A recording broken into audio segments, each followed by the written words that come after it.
আমার আব্বা মৃত্যুর সময় আমরা 5 ভাই 3 বোন আর আমাদের ছেলে মেয়ে মিল্লা 25 জন।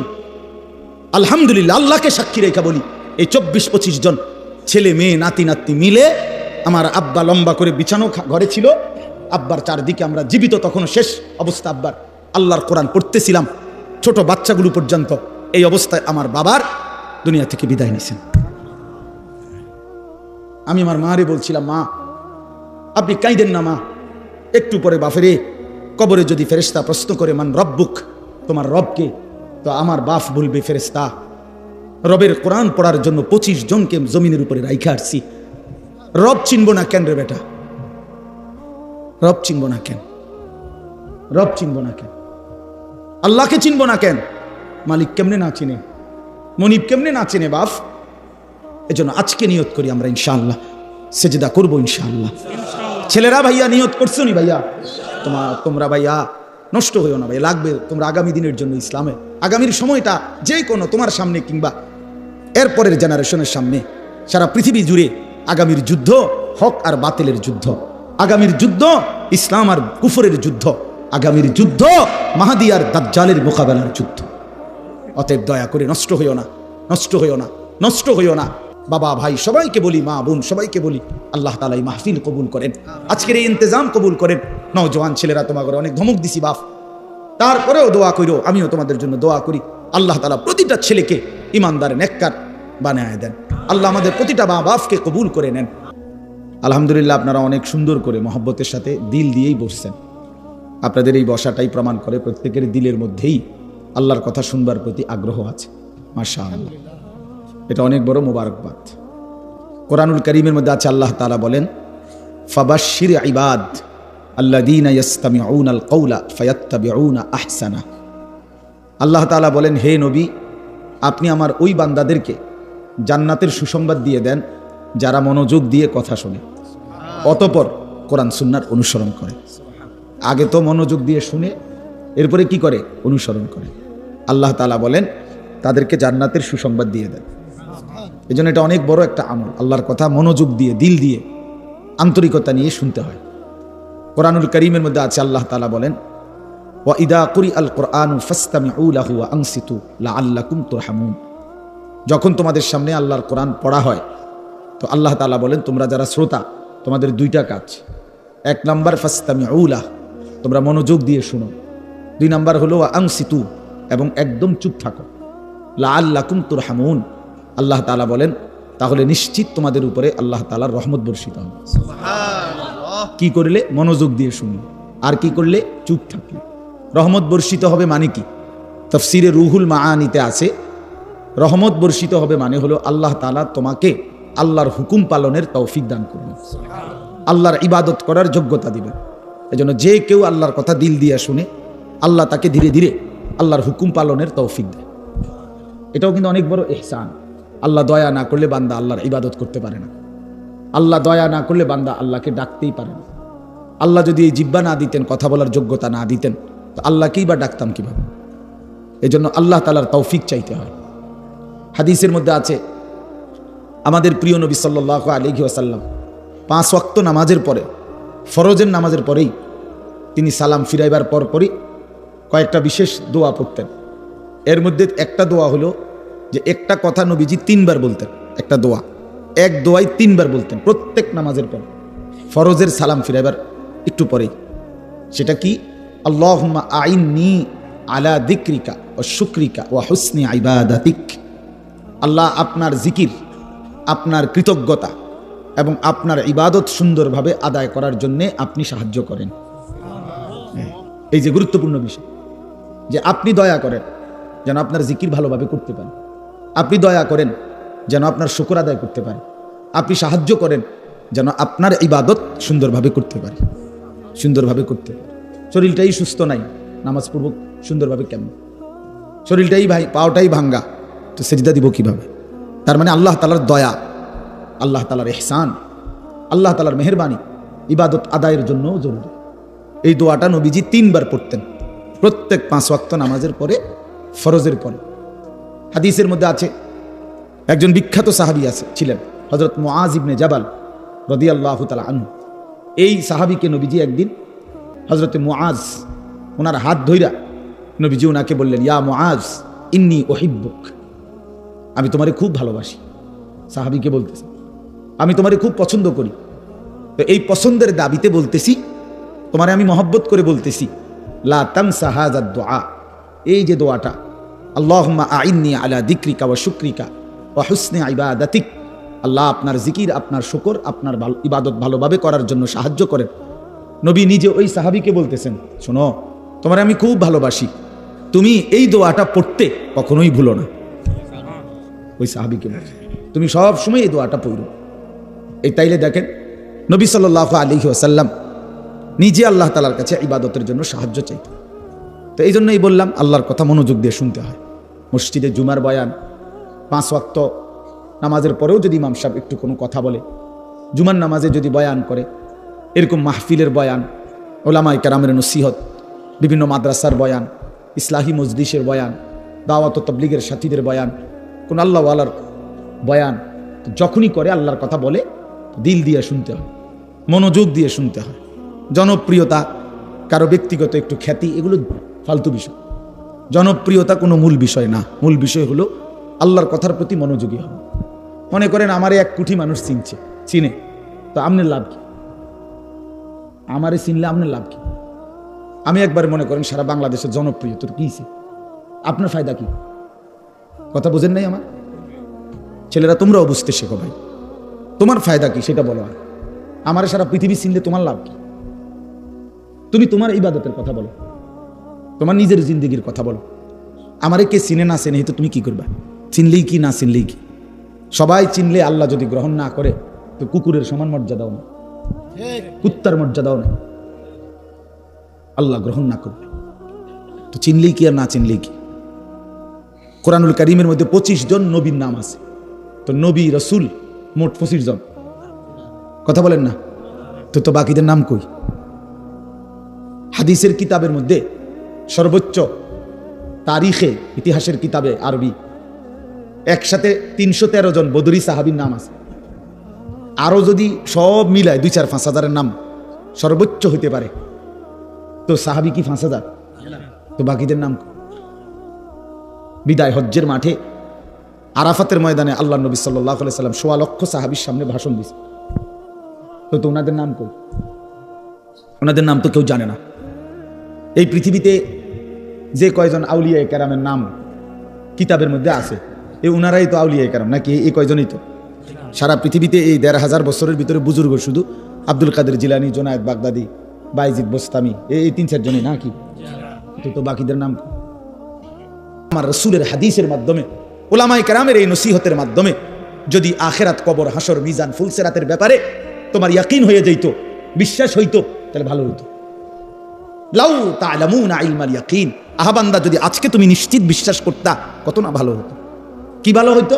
তাইলে এখন তো তুমি নামাজ পড়তে পারতা, হালাল খাইতে পারতা, হারাম থেকে বাঁচতে পারতা। কিন্তু যদি পাত্তা না দাও, গুরুত্ব না দাও, তো মনে রেখো লা তারাউন্নাল জাহিম, অল্প সময় পরে একদিন হাসরের ময়দানে তুমি তোমার নিজ চোখে জাহান্নামকে দেখবে। কি দেখবা বলেন না?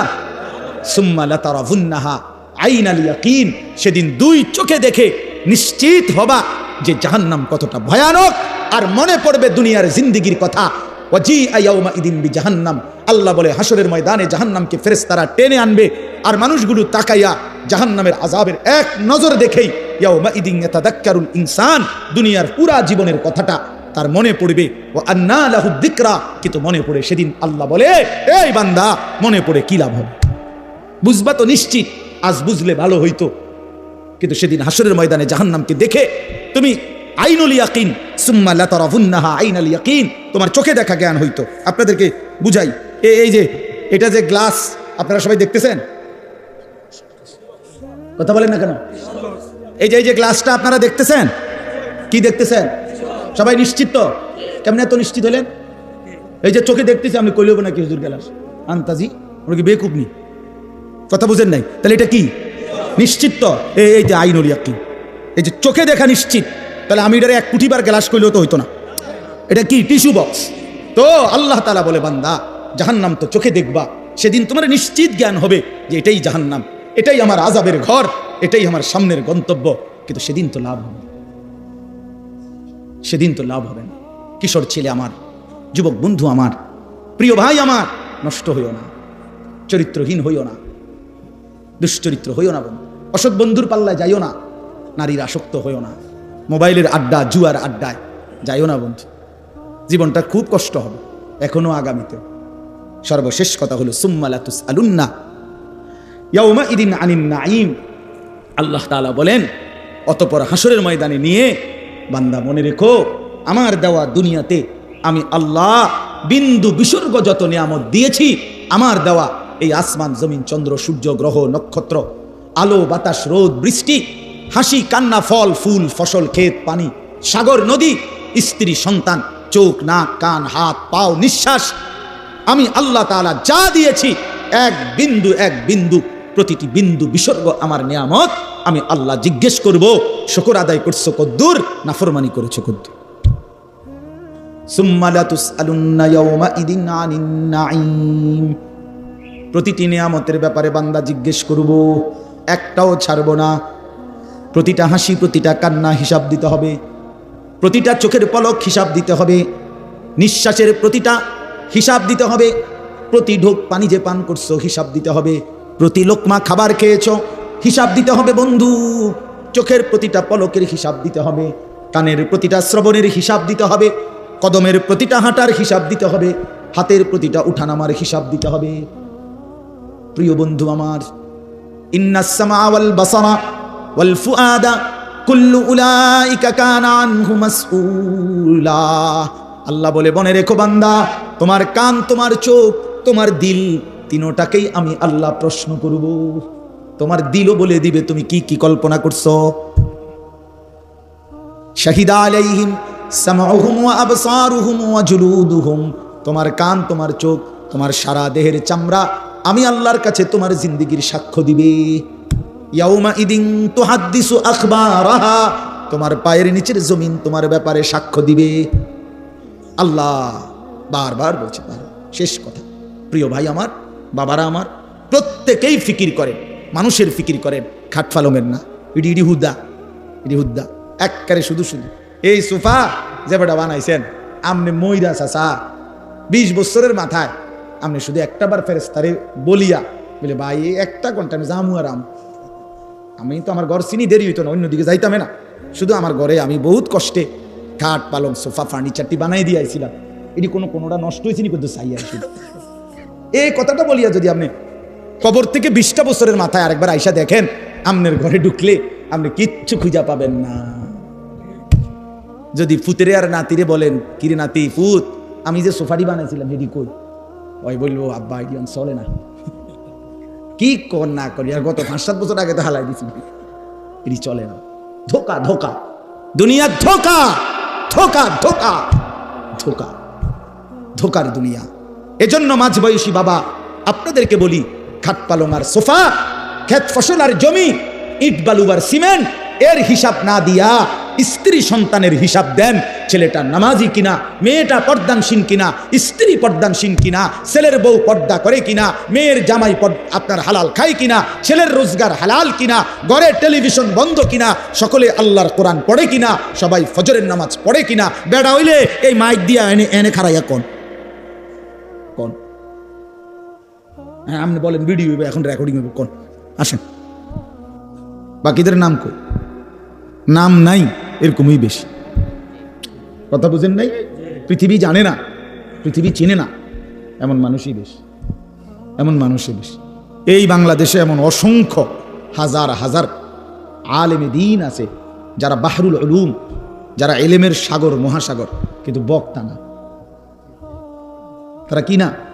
বক্তা না, ওয়ায়েজ না, নীরবে নিভৃতে 30 বছর 50 বছর বুখারী শরীফের হাদিস, রাসূলুল্লাহ সাল্লাল্লাহু আলাইহি ওয়াসাল্লামের হাদিস সবকের মধ্যে ছাত্রদেরকে নীরবে পড়াইতেছে। পৃথিবী কেউ চিনে না, হাসরের ময়দানে সবাই দেখবে উনি বাদশাহ, উনি বাদশাহ। এজন্য দোস্ত আমার, বন্ধু আমার, আল্লাহর কথার দিকে মনোযোগী হও, আল্লাহর কথার দিকে মনোযোগী হও, আল্লাহর কথার দিকে মনোযোগী হও। কোরআন শরীফে আছে, হযরত মুসা আলাইহিস সালামকে আল্লাহ তাআলা বলছেন তুর পাহাড়ে প্রথম যেদিন কথা বলে, সেদিন আল্লাহ তাআলা বলছেন আনা আখতারতুকা ফাসতামি' লিমা ইউহা, মূসা তোমাকে এখানে কথা বলার জন্য আমি বাছাই করছি, তোমারে আমি পছন্দ করছি, এখন আমি যা ওয়াহি করব, যা বলবো, আমার কথাগুলো ফাসতামি', মনোযোগ দিয়ে শোনো।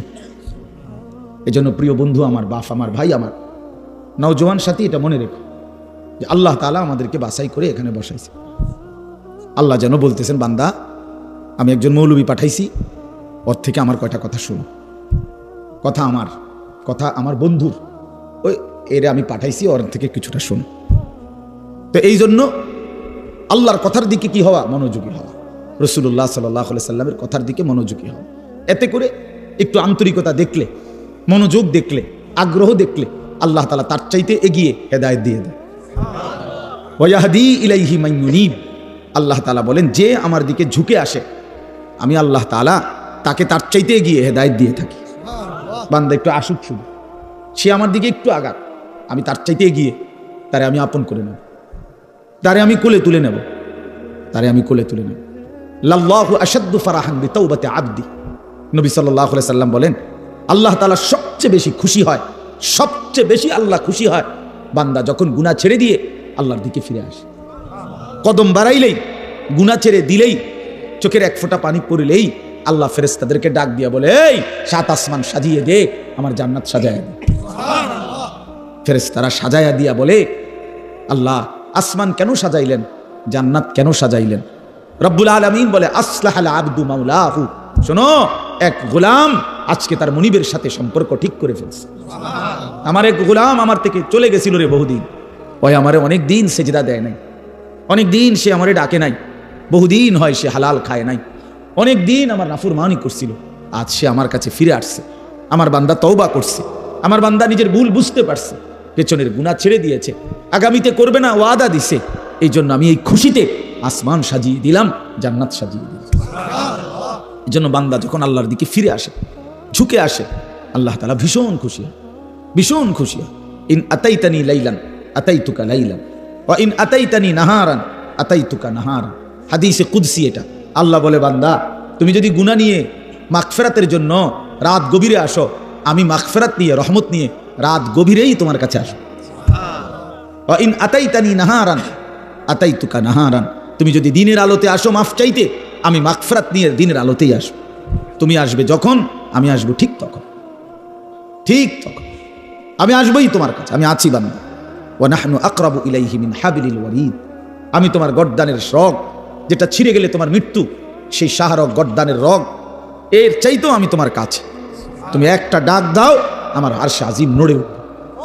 ফাইজা সাআলাকা ইবাদি আন্নী ফাইন্নী করিব, আল্লাহ বলে আমার বান্দা যখন আমার কাছে কিছু চায়, আমারে ডাক দেয়, হাত পাতে, তা আমি আল্লাহ একদম কাছে।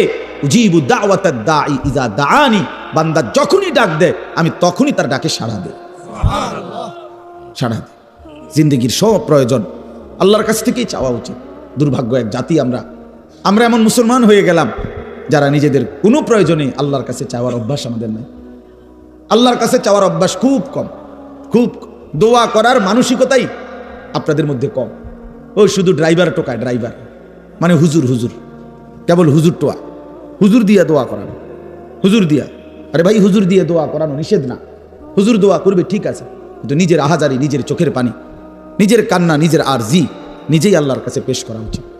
বান্দার কাকুতি মিনতি আল্লাহর খুব পছন্দ, আল্লাহর খুব পছন্দ, আল্লাহ তাআলার খুব পছন্দ।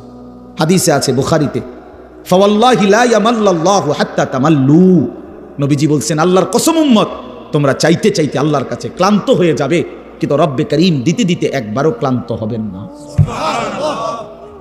লা ইয়ামাল্লাল্লাহ, তিনি ক্লান্ত হবেন না। তুমি চাও বান্দা, বারবার বলো, বারবার বলো, বারবার বলো। এজন্য বাপ নিজেদের সব প্রয়োজন আল্লাহর কাছে বলবেন। রাসূলুল্লাহ সাল্লাল্লাহু আলাইহি সাল্লাম বলছেন, হাত্তা শিরাকানা আলাই, তোমার জুতার স্যান্ডেলের যে ফিতা, স্যান্ডেলের ফিতাটাও যদি ছিঁড়ে যায় তাহলে সেটাও তুমি আল্লাহর কাছে বলো। স্যান্ডেলের ফিতাটা ছিঁড়ে গেল, আল্লাহকে জানাও, মাওলা আমার একটা ছোট্ট মুসিবত হয়ে গেছে, আমার ফিতাটা স্যান্ডেলের ছিঁড়ে গেছে। এরে ভাইয়া, এইখানে এটা বুঝবেন না, বাংলাদেশের মাটি তো স্বাভাবিক, এই সময় স্যান্ডেলের ফিতা ছিঁড়ে গেলে তেমন অসুবিধা নেই, কিন্তু আরাফাতের ময়দানে স্যান্ডেলের ফিতাটা ছিঁড়ে গেলে তাইলে টের পাওয়া যাবে স্যান্ডেল কারে কয় আর ফিতা কারে কয়। বুঝেন নাই? হ্যাঁ, মসজিদে হারাম থেকে হোটেলে যাইবার সময় যদি স্যান্ডেল হারাইয়া যায় তখন বোঝা যায় স্যান্ডেল কত দাম, স্যান্ডেল কত দাম। মনে হবে যেন পায়ের তালুটা পুড়ে গেছে, এত গরম, এত গরম। এই জন্য আল্লাহ তাআলা বান্দার ছোট থেকে ছোট বিষয়ও রাসূলুল্লাহ সাল্লাল্লাহু আলাইহি সাল্লাম সবক দিছেন আল্লাহর কাছে চাইতে। তো ঠিক আছে, আমি মূল কথাটা এটাই বলতে চাইছিলাম যে মনোযোগ চাই, আন্তরিকতা দরকার। এই যে মোবাইলটা আসলে নিষেধ করার মূল কারণ এটা, মানে মোবাইলটা হাতে থাকলে দিল বসে না, মনোযোগ আসে না, এটা আমার অভিজ্ঞতা। অর্থাৎ এটা যতক্ষণ হাতে থাকে রেকর্ডের জন্যই হোক, ভালো, আমার বয়ানই রেকর্ড করবো, কিন্তু এতে ক্ষতি হয়। অর্থাৎ তার দিলের মধ্যে শুধু এটাই থাকে যে মোবাইলে উঠতেছে কিনা, তো এটা তখন আর তার নিজের জন্য অন্তরে আল্লাহর কথা বসে না, দিল জমে না। আরেকটা বড় ক্ষতি হয় কি, বড় ক্ষতি হলো ঠিক বরাবর পিছনে ডানে বামে যারা, তাদেরও নজর ওইটার দিকে পড়ে, তাহলে ওই বেচারারও কি বসে না, দিল বসে না, অনেক ক্ষতি হয়। এই জন্য এইটুকু সময়, 1 ঘন্টা হোক, অল্প সময় হোক, যদি নিজেকে মোবাইল থেকে আলাদা করে আল্লাহর কথা দিল দিয়ে শোনা যায়, এই ছেলেদের মধ্য থেকেই, এই মানুষগুলোর মধ্য থেকেই ধীরে ধীরে আল্লাহ তাআলা অসংখ্য মানুষকে পরিবর্তন করে দিবেন। আল্লাহ তাআলা আপনাদের সবাইকে উত্তমভাবে কবুল করে নেন। সবাই মনোযোগী হইলে ইনশাআল্লাহ বরকত হবে। আল্লাহ আমাদেরকে তৌফিক দান করেন। কোরআনুল কারীমের 30 নম্বর পারা, কোরআনুল কারীমের 102 নম্বর সূরা, সূরাটা ছোট্ট সূরা, 102 নম্বর সূরা, 30 নম্বর পারা, সূরাটার নাম হলো তাকাসুর। এই সূরার আমি তেলাওয়াত করছি। সূরাটার মধ্যে মোট 8টা আয়াত, শুধু 8 আয়াত, ছোট সূরা। ইনশাআল্লাহ অল্প একটু সময়ের মধ্যে আমি এই সূরাটার সংক্ষিপ্ত তরজমা এবং তার সাথে প্রাসঙ্গিক অল্প কয়েকটা কথা বলি। আল্লাহ আমাদেরকে তৌফিক দেন। সবাই আন্তরিকভাবে শুনেন। আবারও অনুরোধ করতেছি, ডানে বামে কথা বইল না ভাই, নওজোয়ান ছেলে তোমরাও মনোযোগ দিয়ে শুনো বাপ, আল্লাহ তোমাদেরকে বরকত দিবে। এই সূরাটার একটা ফজিলত হলো, এই সূরার 8টা আয়াত মাত্র। প্রিয় নবী সাল্লাল্লাহু আলাইহি ওয়াসাল্লাম বলছেন, যে ব্যক্তি এই সূরা তাকাসুর একবার তেলাওয়াত করবে তো আল্লাহ তাআলা তাকে 1000 আয়াত তেলাওয়াত করার সমপরিমাণ সওয়াব দান করবে। তার মানে এই সূরাটা কোরআনুল কারীমের প্রায় 6 ভাগের 1 ভাগ, 1/6, মানে 6 ভাগের 1 ভাগের সমান প্রায় এই সূরায় তাকাসুর। এই সূরাটা আল্লাহ তাআলা কেন নাজিল করলেন, একটা ছোট্ট কথা, শানে নুজুল বুঝলে আপনি বুঝবেন কেন নাজিল করলেন। রাসূলুল্লাহ সাল্লাল্লাহু আলাইহি ওয়াসাল্লামের জামানায় মক্কার সবচেয়ে গুরুত্বপূর্ণ, রাসূলুল্লাহ সাল্লাল্লাহু আলাইহি সাল্লাম উনি মক্কায় থাকাকালীন মক্কার সবচেয়ে বড় গোত্রের নাম ছিল কুরাইশ। এটা আপনারা জানেন কিনা? নবীজির বংশই হলো কি এই কুরাইশ বংশ। তো এটা হলো মূল বংশের মূল গোড়া, একটা বড় গোড়া। বাকি এর অধীনে আরো ছোট ছোট গোত্র ছিল, শাখা। কথা বুঝছেন? আমার দাদা ধরেন মূল ছিল আমগো বাড়ি, তো এখন দাদার বাপ চাচারা 4 জন, মানে আমার দাদার ছেলে। তো এখন ওনাদেরও সংসার বড় হয়ে যাওয়াতে আমার জেডার বাড়িও একটা নামে পরিচিত, আমগো বাড়িও একটা নামে পরিচিত, এমন হয় না? আলগা আলগা হয়ে গেছে এখন বড় ফ্যামিলি। জেডারও মনে করেন 6-7 জন সন্তান, তাদের ছেলে পেলে নাতি নাতনি মিল্লা, তারা এক বাড়ি, আমরা এক বাড়ি, কিন্তু যদিও আমার দাদার বংশ আমরা এরকম আর কি। তো কুরাইশের অনেক শাখা গোত্র ছিল, কুরাইশের অধীনে আবার ছোট ছোট গোত্র। এদের একটা অভ্যাস ছিল, এরা প্রতিনিয়ত অবসর হইলেই তারা নিজেদের মধ্যে তর্ক বিতর্ক করত, নিজেদের অর্থ সম্পদ ক্ষমতা প্রভাব প্রতিপত্তি সন্তানাদি বংশধর কার কদ্দুর বেশি দুনিয়ার ফুটাঙ্গিরি এগুলা নিয়ে মাতব্বরি করত, অহংকার করতে আর বলতো, হিসাব দিত, হ্যাঁ বেটা আমার চাচা এই, আমার স্বাস্থ্য ভাই একজন ডিসি, একজন এসপি, একজন হেই, আমরা বলে না এরকম মানুষ। অর্থাৎ এই এরা আপনার গর্ব অহংকার করত, সম্পদ নিয়ে বংশধর নিয়ে নিজেদের ক্ষমতা প্রভাব প্রতিপত্তি নিয়ে হিসাব দিত যে আমার এই আমার এই আমার এই। তো আরেক গোত্রের লগে যার লগে তর্ক করতো তারাও বলতো বেটা আমগোই তান আছে, আমগো এই আমগো হেই, তো এগুলা তারাও বলতো। এর মধ্যে এক দুইটা গোত্র ছিল, বনু আব্দে মানাফ কুরাইশের একটা শাখা গোত্র, আরেকটা হলো বনু সাহাম, এরাও একটা শাখা গোত্র। এই 2 গোত্রের লোকদের মধ্যে একদিন তুমুল এই নিয়ে তর্ক লাগছে, ভীষণ তর্ক। এই দোনো গোত্রই নিজেদের বংশগরিমা অর্থ সম্পদের হিসাব, বিভিন্ন যুদ্ধে এক একজনের এক এক যোদ্ধাদের অবদান এবং নিজেদের শৌর্য বীর্য অহংকার বংশধর এগুলো বলতেছিল বারবার।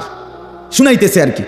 হেরাও কইতেছে বনু সাহাম বনু আব্দে মানাফ, দোনো পক্ষ বলতে বলতে অবস্থা দাঁড়াইছে এই, ওই বনু সাহাম গোত্র যারা, তারা দেখছে যে হিসাবে বনু আব্দে মানাফের সংখ্যা বাইরে গেছে, মানে বেশি হয়ে গেছে। এগো যা যা নাম দাম যা কইছে, যার যেই ক্ষমতা যার যেই অবস্থা, এতে করে এরা কমে যাইতেছে, হারিয়া যাইতেছে। কারা? বনু সাহাম গোত্র। তো এরা করছে কি তখন, এই বনু সাহাম গোত্র যখন দেখতেছে হেরে যাচ্ছে ওদের থেকে, এইবার তারার আর জীবিত লোক যারা, তারার আর হিসাব দিয়া পারতেছে না, মানে হেরার লগে কুলাইতেছে না। তো হেরা বলতেছে দিগাও, কই কবরস্থানে আসো, কই আসো, কবরস্থানে আসো। হ্যাঁ বেটা কবরস্থানে আসবে, মরে গেলে কিছে, আমরা মরা এগুলোর হিসাব লো। এবার আমার যে চাচা মারা গেছে, আমি কি আসছিল জানো নি বেটা, যেটা কি আসছিল এই গেছে এবার কোথায়, কবরস্থানে গেছে, মানে মরা মানুষ সহ, যে বেচারা মরে গেছে তারও শান্তি নাই। এইবার সে কবরস্থানে তারা মানে দেখাইয়া মৃত মানুষদের হিসাব দিয়া নিজেদের বড়াই করতে শুরু করছে। কথা বুঝছেন কিনা বলে? অথচ জীবিত শেষ করে শেষ পর্যন্ত পৌঁছে গেছে কবরস্থানে। মৃত মানুষদেরকে নিয়েও দুনিয়ার এই গর্ব অহংকার বড়াই, ক্ষমতার বড়াই, সম্পদের বড়াই, বংশের বড়াই, পরিবার জনগণের বড়াই এই করতেছিল, এইটা করতেছে। এমনকি মৃত মানুষদেরকে পর্যন্ত টেনে আনছে।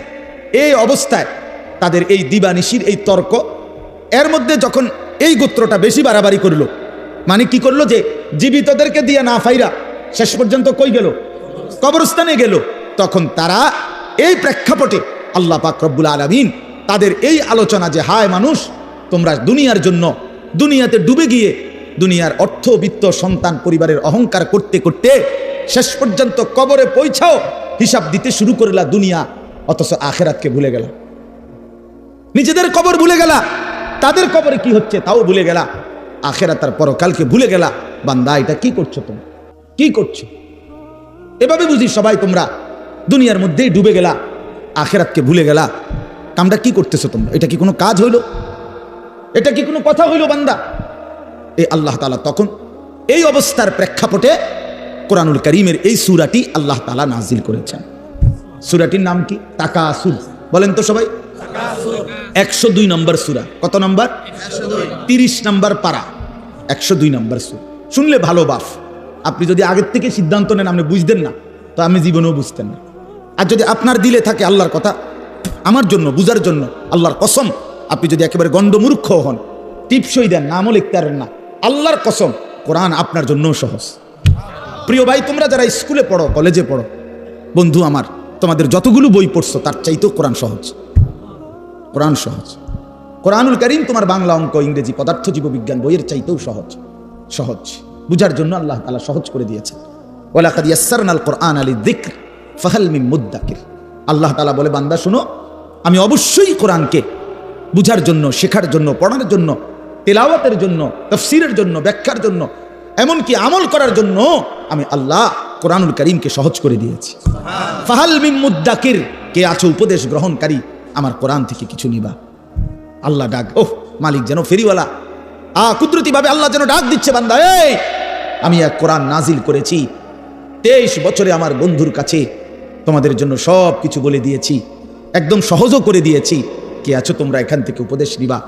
কে আছো তোমরা এখান থেকে জিন্দেগি গঠন করবা? কে আছো এখান থেকে জীবনের পুঁজি নিবা? কে আছো এখান থেকে দুনিয়ার কর্তব্য বুঝে নিবা, আখিরাতের দায়িত্ব বুঝে নিবা? আল্লাহ যেন ডাকতেছে, ফাহাল মিন মুদ্দাকির, কে আছো তোমরা, কে আছো? আসো। কোরআনুল কারীমে বন্ধু, ইয়া আইয়ুহাল্লাযীনা আমানু, হে ঈমানদারগণ, হে ঈমানদারগণ, হে মুমিনগণ, আল্লাহর কসম বাপ 89 বার, 8, 9, 89, মোট 89 বার আল্লাহ তাআলা আমাদেরকে ডাক দিয়েছেন, হে মুমিনগণ, হে মুমিনগণ, হে ঈমানদার। আচ্ছা, একটাবার ইনসাফের সাথে যুবক ভাই তুমি ভাবো, আর কতবার ডাকলে তোমার মালিক তুমি নামাজ পড়তা? 89 বার তোমার মালিক তোমারে ডাকছে, আর কতবার বললে তুমি সেজদা দিতা? আয় আফসোস। 80 বারের চাইতে বেশি বার আল্লাহ তাআলা বলছে, আকিমুস সালাহ, আকিমুস সালাহ, আকিমুস সালাহ, নামাজ পড়ো, নামাজ পড়ো, নামাজ পড়ো, নামাজ পড়ো, নামাজ পড়ো, নামাজ পড়ো। আর কতবার বললে বন্ধু নামাজ পড়তেন? আপনারা যারা নামাজ পড়েন না, মাঝ বয়সী অনেক লোক, যে মা নামাজ পড়ে না, যে বোন নামাজ পড়ে না, যে যুবক ছেলে, কিশোর ছেলে, তুমি মুসলমানের ঘরে জন্ম নিয়ে নামাজ পড়ো না, তোমার আল্লাহ তোমার কাছে জানতে চাচ্ছে। কোরআন শরীফের একটা স্পষ্ট আয়াত আছে, একটা আশ্চর্য কথা শোনো ভাইয়া। কোরআন শরীফে 29 নম্বর পারায় একটা সূরা আছে, সূরায়ে মুরসালাত। এই সূরাটার নাম কোরআনুল কারীমের, আমি বলতেছি পরে দেখলে কারো মন চাইলে, 77 নম্বর সূরা, কোরআনুল কারীমের 77 নম্বর সূরা। এই সূরাটার নাম হলো মুরসালাত। এই একটি সূরার মধ্যে 50টা আয়াত। ওই সূরাটা, এই 50টা আয়াতের মধ্যে আল্লাহ তাআলা 10 বার, মানে 10টি আয়াত 10 বার একটা কথা বলছে, বারবার একই কথা 10 বার বলছে এক সূরা। কয়বার? কি? ওয়াইলুন ইয়াউমাইদিল লিল মুকাদ্দিবিন, ওয়াইলুন ইয়াউমাইদিল লিল মুকাদ্দিবিন। হে আমার মিথ্যাবাদী নাফরমান বান্দা, শোনো, সেদিন হাসরের ময়দানে তোমাদের জন্য জাহান্নাম। এই কথাইটা 10 বার বলছে এক সূরাতে। কেউ রে ছেড়ে দেওয়া যাবে না, সাফ কথা মিয়া। মুসলমানের এই সন্তান আমাদের সন্তান, এরা আমাদের ছেলে। 16 বছর, 14 বছর, 18 বছরের বাপ, মুসলমানের বাচ্চা লাগাম ছাড়া এক জিন্দেগি যাপন করতেছে।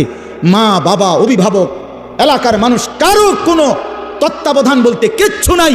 একটা মোবাইল, আর ছেলেটা নিজে জন্তু জানোয়ারের মতো জিন্দেগি কাটাইতেছে। নিজের মতো খায়, নিজের মতো চুল রাখে, নিজের মতো জামা পরে, সারা রাত উলঙ্গ ছবি দেখে, অনলাইনে লাখ লাখ টাকা জুয়া খেলে, মেয়ের পিছনে ঘুরে উলঙ্গ দৃশ্য দেখে। এটা জানোয়ারের জিন্দেগি ছাড়া অন্য কোনো জীবন হতে পারে না বেটা। এটা মানুষের বাচ্চার জীবন নয়, এটা মুসলমানের সন্তানের জীবন নয় বেটা। মুসলমান এত পাগল না, মুসলমান এত ছাগল না। আজকে আমি জুমার নামাজে যাইতেছি, আমার এলাকার বাজার, গরু বাজার, আমি নিজ চোখে দেখছি, আল্লাহর কসম, আমার নিজ চোখে দেখছি, ছাগল বাজারের মধ্যে যে ছাগলটি উঠছে, ওমা 3-4টা মানুষরূপী ছাগল একটা ছাগলটির ভিডিও করতেছে। ওইটা কি ছাগল? তোরে কি কামড়াইছে? তোরে কোন শয়তানে কামড়াইছে তোরে? তুই ছাগল উড়াস কীর্তি বলেন? একের কসম আল্লাহর, আমি নিজ চোখে দেখছি। আপনি বলেন না, ইনসাফের কথা বলো ভাই, তোমরা বলো ভাই, এটা কি? এই গরু বাজারের ছাগলে ঘুরে তুই ছাগল, তুমি এক ছাগল না? তুমি এগুলো কেন উঠাচ্ছ? এতটুকু এহসাস, এতটুকু বিবেক তো থাকবে। আমি কি করছি? আমি কি করছি সারাটা দিন? এটা কি জীবন মিয়া?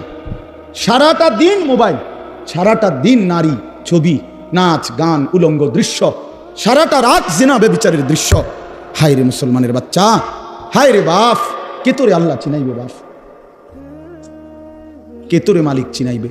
365 দিনে, খোদার একটা বছরে তুমি কোনোদিন ফজরের নামাজ পড়ো না বন্ধু। কেউ কি নাই তোমার যে তোমার মনে করাই দিবে যে তোমার একজন আল্লাহ আছে, কবর আছে, আখিরাত আছে? আহা, মা কোথায়, বাবা কোথায়? কেউ তার প্রতি কোনো মায়া নাই। ছেলেটা নষ্ট হয়ে যাইতেছে, চরিত্রহীন হয়ে যাইতেছে, চোখের সামনে একটা সুন্দর জীবন শেষ হয়ে যাচ্ছে, কারো কোনো আফসোস নেই। আফসোস, নারী দেখতে দেখতে, ছবি দেখতে দেখতে, বন্ধুদের আড্ডা দিতে দিতে ছেলেটা শেষ হয়ে যাইতেছে। আমরা বুঝি না বাপ? তোমাকে চেহারা দেখলেই তো বোঝা যায়, চুল দেখলেই তো বোঝা যায়, তোমাদের সুরত দেখলেই তো বোঝা যায় কয়জন নামাজ পড়ো আর কয়জন পড়ো না। বোঝা যায় না বাপ? বেনামাজি দেখলেই তো চেনা যায় বন্ধু, বেহায়া দেখলেই তো চেনা যায়, দুশ্চরিত্র দেখলেই তো চেনা যায়, অসভ্যরে দেখলেই তো চেনা যায়, নির্লজ্জ বেহায়াকে দেখলেই চেনা যায়। আহা, বহুতই আফসোস, আপনারা জানেন না এটা। বয়স্ক বাবাদেরকে বলছি, আজ মুসলমানের মা বাপ সবাই ব্যস্ততা হলো খাট পালং, সোফা, ফার্নিচার, ইট বালু, সিমেন্ট, টাইলস, এই নিয়ে ব্যস্ত। ঘর সাজাচ্ছে, ফার্নিচার বানাইতেছে, আসবাব কিনতেছে, মজার মজার বাজার করতেছে, 10 আইটেমের রান্না হচ্ছে, খাচ্ছে, ফুর্তি করতেছে। বাকি টাইম কেউ, বয়স্ক চাচারা চা দোকানে টেলিভিশন, মা বোনরা ঘরের মধ্যে টেলিভিশন, আর মুসলমানের সন্তান প্রত্যেকে একটা একটা মোবাইল নিয়ে অবসর কাটাইতেছে। খালাস, এরই নাম মুসলমান? এটাই মুসলমানের মহল্লা? এটাই আমাদের জিন্দিগি? এখানেই শেষ আমরা? তো বলতেছিলাম, আল্লাহ তাআলা বলছে, বান্দা ফাবিআইয়ি হাদিসিন বা'দাহু ইউমিনুন। এই কথাটা বলতেছিলাম যে এই সূরা মুরসালাতের মধ্যে আল্লাহ তাআলা 10 বার বলছে ওয়াইলুন ইয়াউমাইদিল লিল মুকাদ্দিবিন, তোমরা যারা মিথ্যাবাদী নাফরমান পাপী, শোনো তোমাদের জন্য সেদিন জাহান্নাম। এই 10 বার বইলা আমার ভাই, আমি যে কথাটা বলতে চাচ্ছি, প্রিয় সন্তান, আমার ছেলেরা আমার, শোনো বাপ, আল্লাহ তাআলা লাস্ট কথা শেষ করছে, একটা কথা বইলা শেষ, ফাবি আইয়ি হাদিসিম বাদাহু ইউমিনুন। আল্লাহ বলছে আমার বান্দা এরপরে আর কেমনে বললে, আর কতবার বললে, আর কোন কথা বললে, আর কোন কিতাব নাজিল করলে, তুই আমার বান্দা, তুই আমার কথা শুনতি, আমি বুঝলাম না বান্দা, আর কেমনে বললে বুঝতি। 89 বার ডাক দিয়েও তোর কলিজাটা নরম করতে পারলাম না, 80 বারের চাইতে বেশি বার নামাজের কথা বলেও তোর দিল নরম করতে পারলাম না। এক সূরাতে 10 বার তোকে 50 আয়াতের মধ্যেই 10 বার বলে তোরে জাহান্নামের ভয় লাগাইতে পারলাম না। ফাবি আইয়ি হাদিসিম বাদাহু ইউমিনুন, এরপরে আর কি বললে বান্দা, আর কেমনে বললে, এই কিতাবের চাইতে আর কোন কিতাব নাজিল করলে তুই আমার কথা মানতি বান্দা, বল না বান্দা, বলো ছেলের, একটা ছেলে বলো বাপ, একজন ছেলে বলো দোস্ত, তোমার মালিক আর কতবার বললে তুমি নামাজ পড়তা, এই কোরআনের চাইতে দামি আর কোন কিতাব নাজিল করলে তুমি নামাজ পড়তা, এর চাইতে উত্তম এত কতবার বললে। আল্লাহর নবী সাল্লাল্লাহু আলাইহি সাল্লাম, আল্লাহর কসম বন্ধু, উম্মতের আমল নামা নবীজি সাল্লাল্লাহু আলাইহি সাল্লাম হাসরের ময়দানে দেখবে, নবীজির সামনেও আমল নামা নবী হাতে নিবে, দেখবে যখন আমল নামা হাতে নিয়ে দেখবে নবী পৃষ্ঠার পর পৃষ্ঠা, ফজরের নামাজ নাই, 5 ওয়াক্ত নামাজ নাই, হালাল রিজিক বলতে কিছু নাই, 30 বছর সুদের টাকা, ঘুষের টাকা, কিস্তির টাকা, 30 বছর ধরে নাচ গান, নাটক, সিনেমা, ঘরে টেলিভিশন, বাজারে টেলিভিশন, স্ত্রী বেপর্দা, ছেলেটা নামাজ পড়ে না, মেয়েটা পর্দা করে না, নিজে বিড়ি সিগারেটের মধ্যে আসক্ত, কারো নামাজ নাই, বন্দিগি নাই, কোরআনের তিলাওয়াত নাই। এই আমল নামা দেখে আল্লাহর কসম নবী জিজ্ঞাসা করবে, উম্মত এত বড় বেইজ্জতি তুই আমারে কেমনে করলি? উম্মত আমার সামনে এটা তুই কি দিলি? তুমি কি জানো উম্মত, আমি 23টা বছর টানা তোর জন্য কেঁদেছিলাম উম্মত, আমি এমন কাঁদা কাঁদছি রে উম্মত তোদের জন্য, এশার নামাজের পরে দাঁড়াইছি, ফজরের আজান পর্যন্ত আমি আমার মালিকের কাছে তোদের জন্য, উম্মতের জন্য চোখের পানি ফেলে কাঁদছিলাম। আমার এত চোখের পানি তোর দিল গলাইতে পারলো না। আমি তায়েফের পাথরের আঘাতে আমার পিঠটা চালনির মতো ছিদ্র ছিদ্র হয়ে গেছে রক্তে, আমি বুকে পেটে 2টা পাথর বাঁধছি ক্ষুধার কষ্টে, আমি উহুদের দান শহীদ করা রক্তে উহুদের ময়দানে পড়েছিলাম বেহুশ হয়ে, আমার ঘরের চুলায় 3 মাস রান্নার জন্য কোনোদিন চুলায় আগুন জ্বলে নাই। আমার এত চোখের পানি, এত রক্ত, এত ক্ষুধার কষ্ট, কিছুই তোর মন গলাইতে পারলো না, তোরে সেজদা দিতে পারলো না। এটা আমার সামনে কি আনলা? আমি এই আমল নামা নিয়ে আল্লাহর সামনে কেমনে দাঁড়াবো? আমি কেমনে বলবো আমার মালিকের কাছে আমি কি সুপারিশ করব? আমি কেমনে বলবো রব্বুল আলামিন এটা আমার শ্রেষ্ঠ নবীর শ্রেষ্ঠ উম্মতের আমল নামা? বল ভাই আমার, তুমিই বলো, তুমিই বলো।